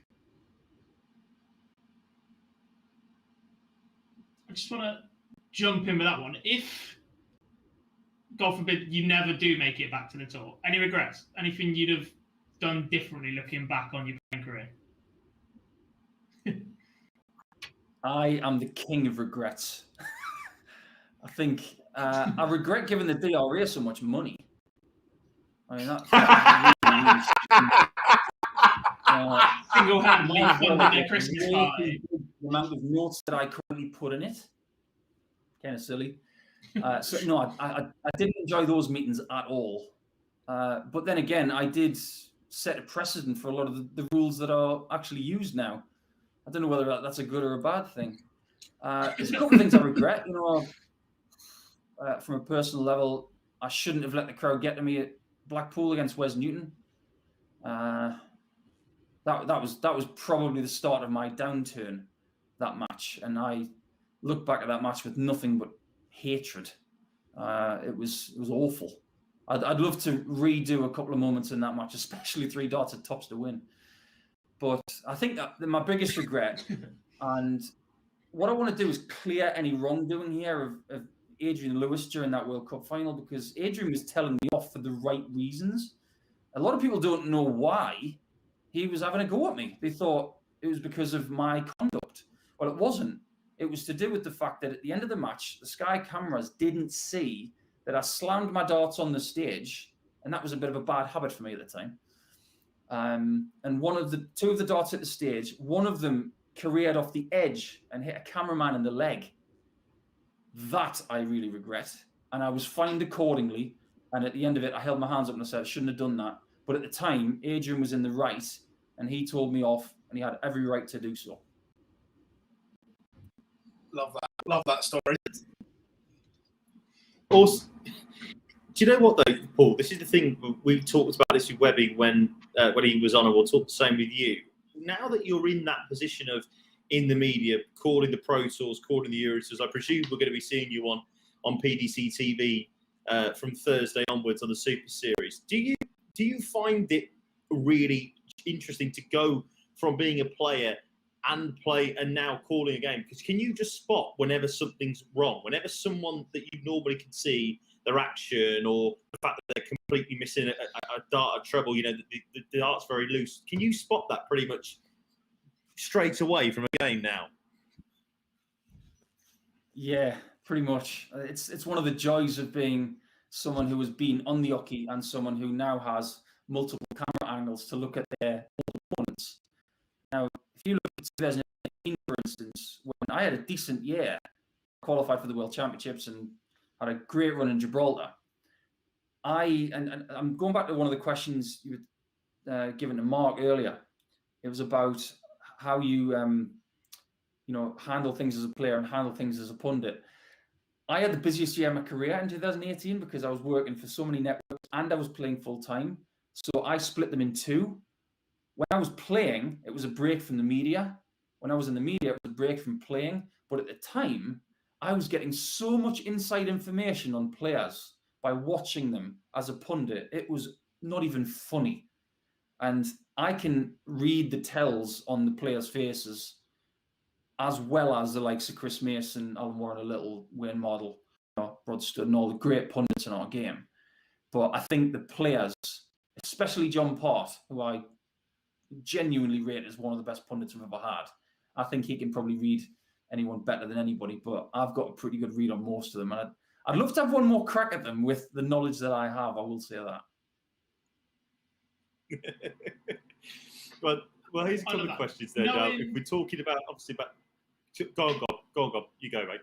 It was just an extension on that one. Just going to put, knowing what you do now about seeing everyone else on the tour and that sort of thing, we've spoken a lot about the need for the sport to evolve a little bit and perhaps see a few more coaches in the game or a few more mental psychologists and that sort of thing. Do you think we're heading towards that direction, especially after quite publicly known that Wade Mardle assisted with Devon Peterson throughout last year and the upturn in form that he had, and he dropped Danny Baggish a message and he says that got him over the line on the final day of Hughes School. Do you think that for too long darts has been a bit of a selfish independent sport and actually we need more and more people to come through now as coaches and the players to take that leap and accept a bit of help? Yeah, I do. I've been a bit of a mentor for certain players and some young talent myself. But what I do know, without giving too much away, is that things are changing. I don't know whether this is an online darts TV exclusive. I can't give you all the information, but I know that things are changing. And it's going to be very big. We right now have a lot of mentors within the game and giving great advice. But the fact that we are seeing players open their minds to more psychology stuff, meditating as well put by the tabloids a few days ago. And we look at the likes of Dimitri Vandenberg and Devon Peterson and some other players who are utilising the coaching ideas, the fundamentals that we're trying to put in place. But I know for a fact, firsthand, that we are putting things in place to make sure that the future of the game is not about the end of the bar advice that we used to get. I remember I used to play for a pub in Bedlington, the home of Chris Dobie, 20 odd years ago. And the advice you used to get in regards to your game was at the end of the bar. You'd ask the landlord, you'd ask your team captain, you'd ask someone who had a bit of experience. Nowadays, different. You don't do that. You ask someone who is trustworthy, someone who has been there and done it, and someone who has qualifications. That is the future of our game, not the end of the bar advice. Same as a golf course. Well, I'll tell you, your mate will always tell you lifted your head rather than go for a lesson. That person's trying to beat you on the first tee. Why is he giving you good advice? So you need someone who is not your opponent, not someone in the same room, but you need someone who's impartial, who's got your best interests at heart.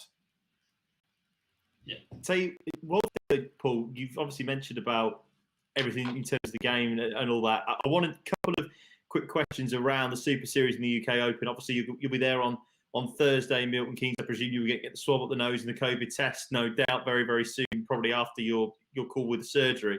I want to name, if I may, two names. One who you will think will win a Super Series event, and one who you think may go on and lift the UK Open in Minehead, then in Milton Keynes even next Sunday. Yeah, I've been thinking about this for the last half an hour, and I look at the end of last year with the Winter Series, and I was mightily impressed with Joe Cullen. I think someone who has been with the company for so long, like he was with Unicorn, and then he switches to Windmill Darts, and all of a sudden he just wins a title, just like that. And you think, that's not an accident. And you look at what he did at the World Championship with Michael, and you think, that is in itself a huge step forward. So I get the feeling that Cullen is going to be a huge threat. If he's done the work, and I said this during my TalkSport 2 coverage, going into some of his games, if he's put the work in, he'll win an event. Simple as that. And he could be a threat at the UK Open. But now Johnny Clayton has found the winning habit on the stage, I wouldn't discount him at all. But the one person for me that I'm watching out for this year is Damon Hedder. I really do think that he's got nothing to lose this year. First year on tour, and he does all of that stuff, picking up a win, good runs, gaining respect from everybody, pundits, analysts, fellow players alike. I think he could be the man to watch out for. Watch out for the guys who've got nothing to defend. I think that's important. And the funny thing is, Dimitri Vandenberg hasn't got a great deal to defend either. So he could sail up those mountains. So we'll just have to wait and see what happens with that one. But I'm watching out for Damon Hedder. And I'm just sad that Kyle Anderson's not going to be here. We all missed him. He was great for the practice room. He's always smiling, always full of positivity. And I'm really going to miss having him around. And he was doing a bit of commentary with us at the European Tour, and he was learning about what Richard Ashdown does behind the scenes and things like that. He was genuinely interested. And we need people like that. So I hope we'll get Kyle back. But Damon Hedder for me. I think he could cause an upset.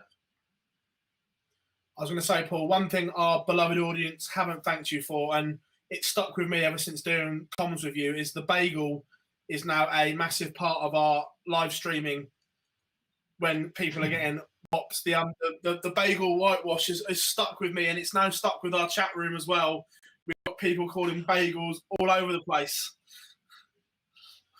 Bagel's just a bit easier to say than donut. And I prefer bagels to donuts. That's just the way it is. But let's face it, when I came into the game as a player, I promised myself I wouldn't be the same as anybody else. I think I followed through on that promise. When it comes to being an analyst, I wanted to be myself. And a lot of people accuse me of trying to mimic Sid Waddell. Well, that's actually not true. I do honour Sid Waddell, but what a lot of people don't realise is that I was born and raised in an area that was less than 10 miles from where Sid grew up. So there's a lot of similarities there. We're fiercely Northumbrian, as Chris Dobie and Callan Ridds are as well. And the great Ian Willis, who, of course, who played PDC darts, who's no longer with us, he was Northumbrian.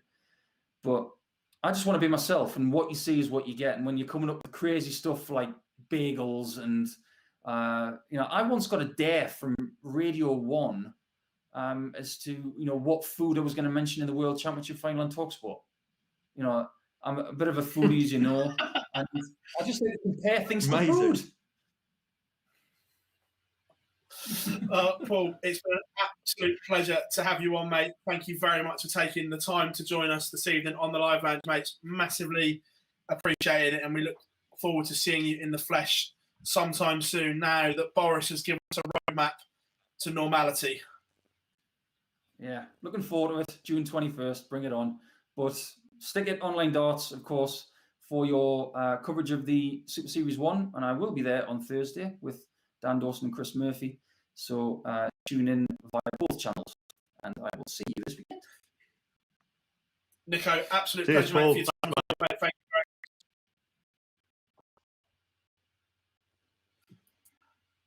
And Incredible. there it is, ladies and gentlemen. What an absolute legend to have on. Said some really, really good things there, guys. Really good.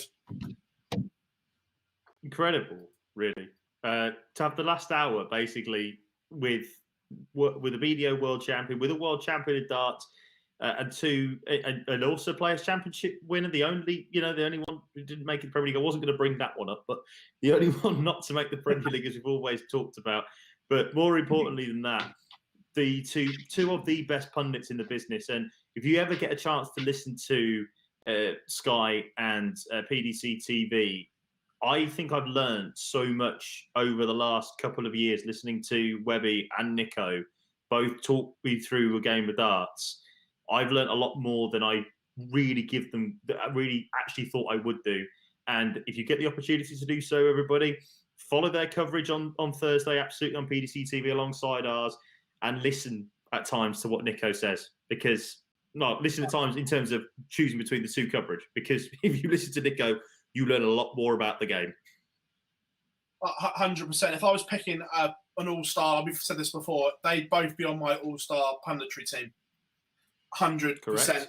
Absolutely. Right, guys, it's time. We're going to open up the chat room for the next 5 or so minutes because we're approaching the end of the show, as always. But I've genuinely loved tonight's live lounge. It's been different, but it's been amazing. But questions are going to come in, as always. So time is now. Get your questions in for us, and we will try and answer as much as we physically can. A lot of love in the chat room tonight for Nico and Webby, and rightfully deserved. Chat room has been absolutely insane tonight, guys. As always, you guys are absolutely smashing it for us. But now it's over to you. We will answer as much as we can. Yeah. Also, while you get your questions in, a reminder, as we talked about there briefly, the Super Series begins on Thursday, 2 p.m. GMT, 3 p.m. Central European Time. We will be with you from first start to last start of the Super Series. It is PB. I think it's Luke as well who's going to be on Thursday, and Lee as well, who's in the chat room as well. So Phill, Luke, and Lee are talking you through the first bit of the first day of the Super Series on Thursday. I'll be on the live blog alongside Matt, keeping you all the way up to date if you do have to go and work. But join us 2 o'clock every single day of the Super Series, Thursday through until Sunday. Yeah, one from Simon here. Who do you think will struggle this season and lose their tour card? What I'm going to say, this really, really pains me to say this. Steve Beaton. And I say that with an absolute heaviest heart you can. That would be one hell of a drop if he was to go and lose his tour card. He is still number 33, mate. What I saw last year wasn't good. The signs weren't good. I agree with you. And I agree with you, but I just don't think it's this year. I think next year maybe. Yeah, that's the one for me. Cristo Reyes is currently 60th on the order of merit and is defending 97.4% of his total this year.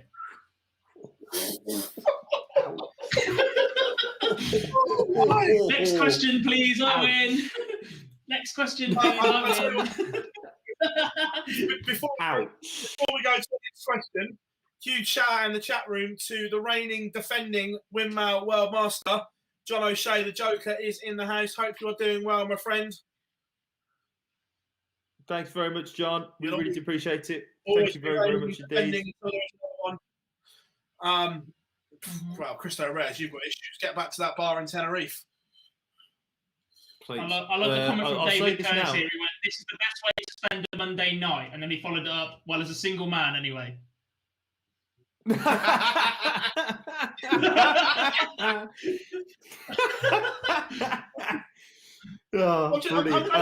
Someone, Harry says, even if you're not single, put us on in the background. Yeah. Just play track number 9. Just play Marvin Gaye. She'll get Oldby City and Casualty and Emmerdale and EastEnders and all that. You get Online Darts Live Lounge Monday 8 till 10. Them the rules. Sort them out. Yeah. This one says, I saw this in the comments earlier. Harry says, Jesus, Jar's fuming that I said he looks like Michael Smith last week. He's changed his barnet. No, I'll tell you what actually happened there, Harry, is the fact that I don't have any wax left, unfortunately. My wax has not arrived yet. So I will be back to looking like Michael Smith next week. We're going to do a bit of a challenge, I think, until the hair dressers are open and see how long I can actually get this hair, because it's going to get very, very long over the next 6 weeks. I haven't actually had a cut yet all year. Speaking of hair, there will be one on my Instagram this week. So I know you all liked my comb over and curtains. I think I'm in a position to get the wet look gel out and do the 1912 complete slip back. So keep your eye out for that one. Oh, can we do that for the? Can we do that for the Super Series? I think it's just about there. I think I can do the 1912. Like with T-Bird instead of Online Darts. No, thank you.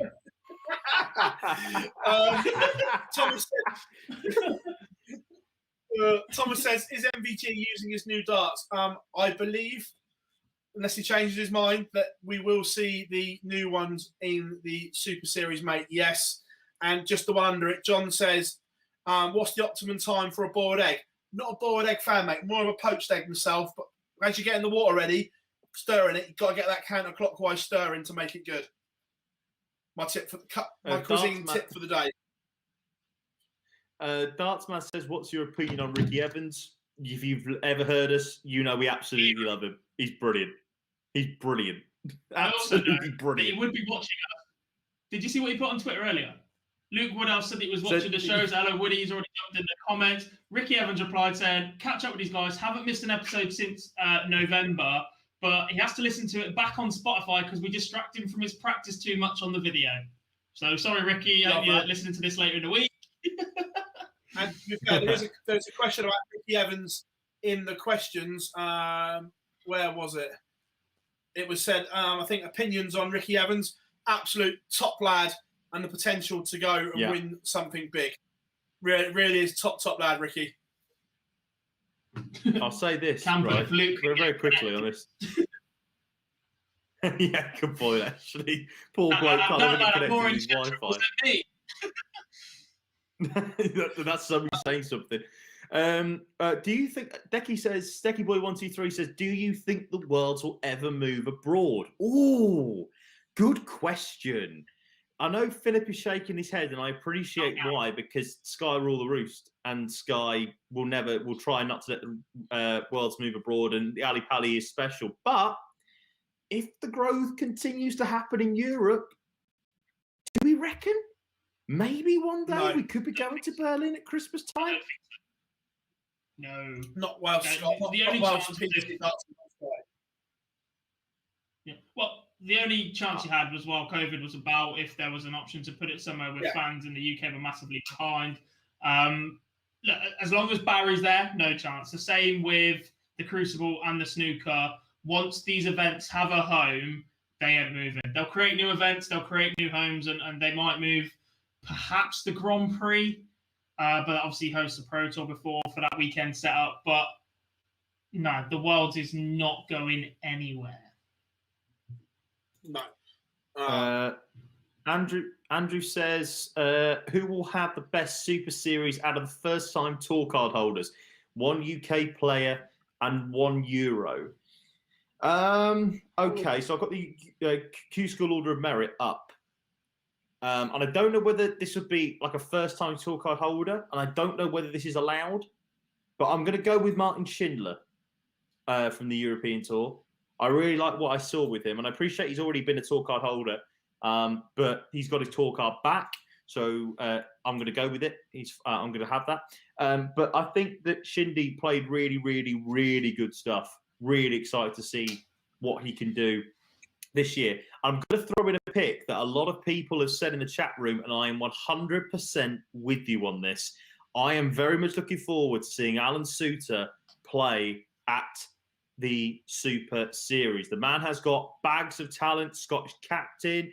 He's been doing bits. He was doing bits all weekend, all week, and then into the weekend, obviously, when he got his tour card. I think he's got one hell of a shot, Andrew. So I'm going to go with Shindy, Martin Schindler, and I'm going to go with Alan Suter. Yeah, I'd throw Scott Mitchell into that mix as well. Really liked what I saw on the final day. If you had have said Suter, I'd have gone with. He'd have been up there as well. But I'm really looking forward to seeing Scott Mitchell as a full-time pro. Yeah, I had both of them. I'm very, very surprised, actually, Jarb, just because it didn't come through Q Score. I think you've been mugged off, because a certain Mr. Barry has a tour card now via the development tour, and I'm very surprised you didn't pick him. But Mitchell and Suter were my two. Europe, I'm going to go slightly different. I'm going Boris Koltsov. I just think his ceiling game when he gets on a roll is fantastic. Yeah. Stinger B says, go on, Josh. Sorry, I should say the only reason why I didn't pick Keane is because I've bloody talked about him enough on the last few days. And what I'm going to say is this: I reckon I reckon a slight side note for people here: don't be sleeping on him. I think he could do some bits this week. Yeah, I agree. Stinger B, huge respect from across the pond as always. Our pleasure, mate. Let's Thanks, go mate. through Piffy City. Owen says, when we can gather properly again, are you guys going to do this all together in a room, or are you keeping it online based? I don't think we talked about that, have we? Actually, No. Look, the plan is that when we're allowed, we will be together on a couch or bar stools or something. Is the plan to do it from a studio environment? in the online dart, we could be in the online darts big megabus that might be coming. More on that later. Yeah, but yeah, no, we plan to do it in person.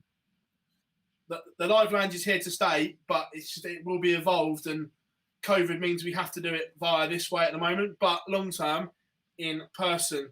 I'm just going to go back on one of the questions someone said, because they've replied, that says, if MVG does lose his new darts this week, he will struggle, or will he be back to his best? If you've seen the picture of the new darts, they're shall we say, very similar, Gob, to Old They're a Faithfuls. hybrid between Old Faithfuls and James Wade's, are they not? That was how we decided. Some of the ring grips look very similar to Wadey Phase 2s, maybe. They are, but they are very similar to Old Faithfuls. Yeah.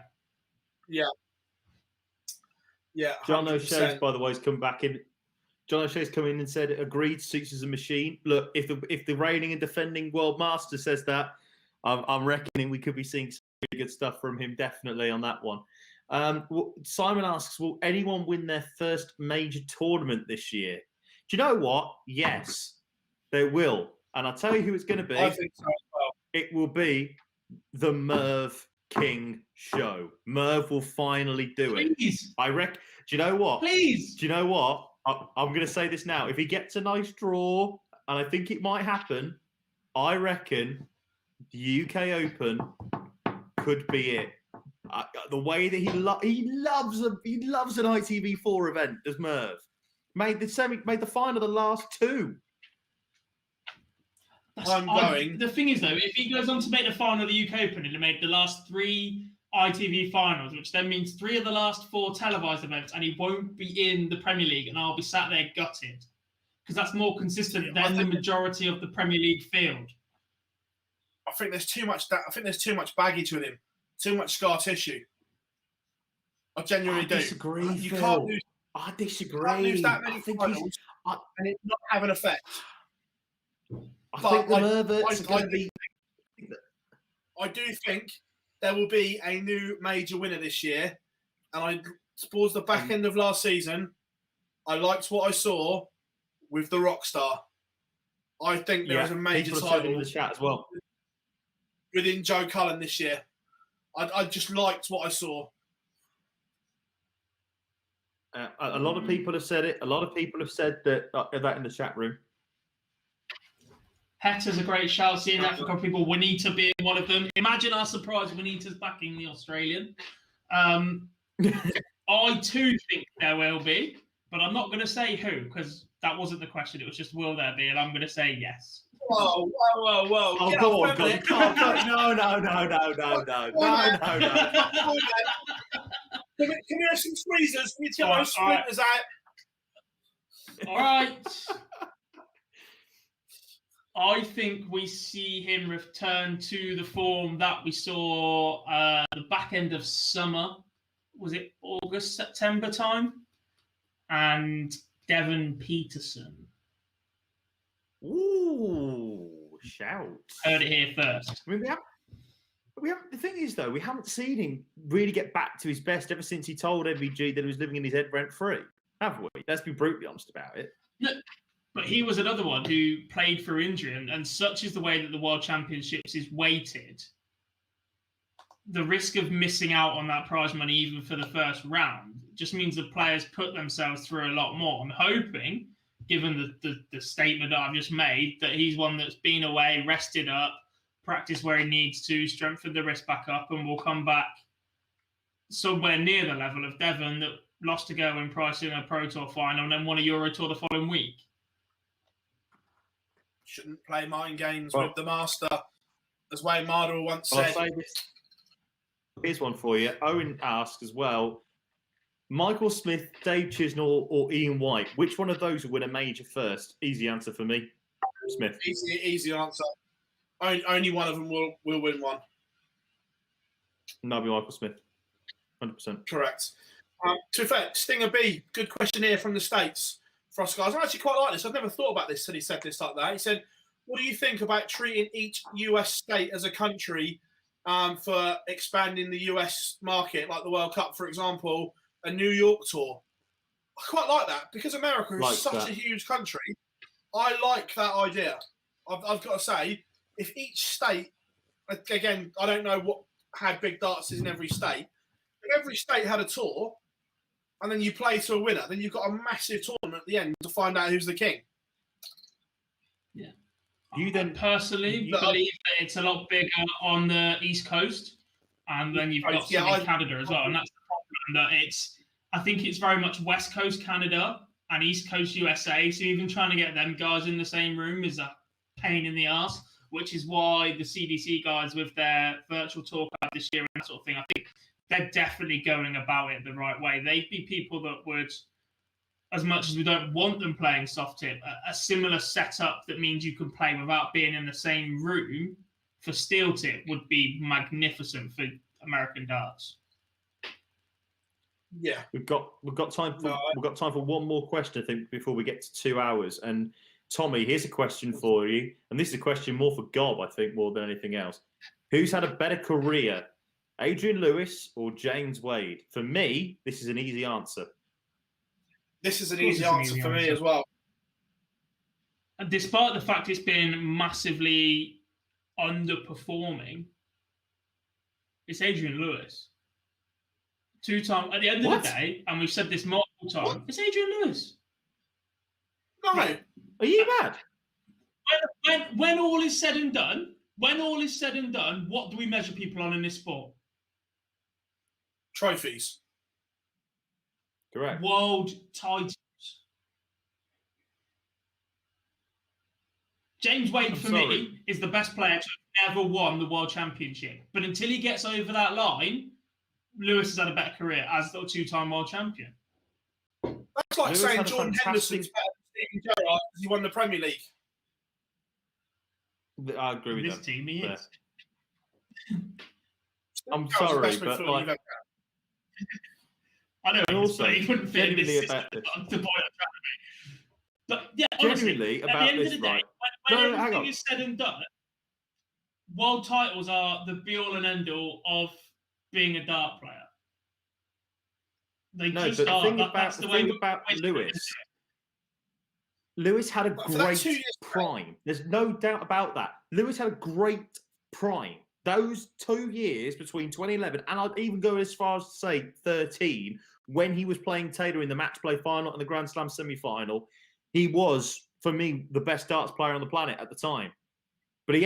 But since that year, apart from when he got to the final in 16 against Gary, he has fallen that far off the cliff. He's currently trying to keep himself alive and scramble on the rocks. James Wade has been arguably, you've always told me he's the best left-handed player to ever play the game, and you're completely correct when you say that. Yes. But he's also done it for a much longer period than Adrian Lewis has. Lewis had a better prime. Wade has quite easily had the better career. I think if you offered Wadey the chance to give up every single one of the titles he'd won for a world title, he'd take your hand off. And that's all you need to know about winning a world title. Lewis is one of the biggest underachievers in the sport. Oh, yeah. Him and Barney are. But the minute you won two of them back to back and made another world final, sorry, boys. I'd love the answer to be James Wade. I really would. And unfortunately, boys, I'm going to play this card. The chat room agree with me as well. The majority are going I was just about to for say Adrian Lewis. Because of the line I'm saying, world titles mean more. And I hate this fact. I absolutely hate this fact. Premier League titles mean more than anything else or whatever we want to go down in any other sport, right? Tennis majors, golf majors, they mean more than any other tournament win. And all right, there are more of them in other sports. There isn't one for a be-all and end-all. But in our sport, where there is a world championship, the same as in snooker, right? Ronnie O'Sullivan, for me, is the greatest player that ever lived. But until he eclipses Stephen Hendry in world titles, we're always going to be sat having that debate. There's always going to be an element of doubt or somebody that clings onto it. There is, because there are No. people that still do it now, and Hendry's come back on the tour. Ronnie's the best snooker player ever. Michael Van Gogh's the best dart player ever, regardless of world titles. Anyway, there we moving on. that revenge. What a way to end the show this week. What a way to end the show this week. There it is. I've had the last word. You've sat Get on in that there. for 2 hours, haven't you? You've sat on that for 2 hours. Yes, I played you like an absolute tipper on the riverbank there, and right at the end, he's like, "Woo, Fishermania!"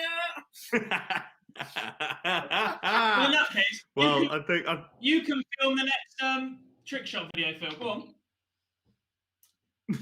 What, just me hitting the board?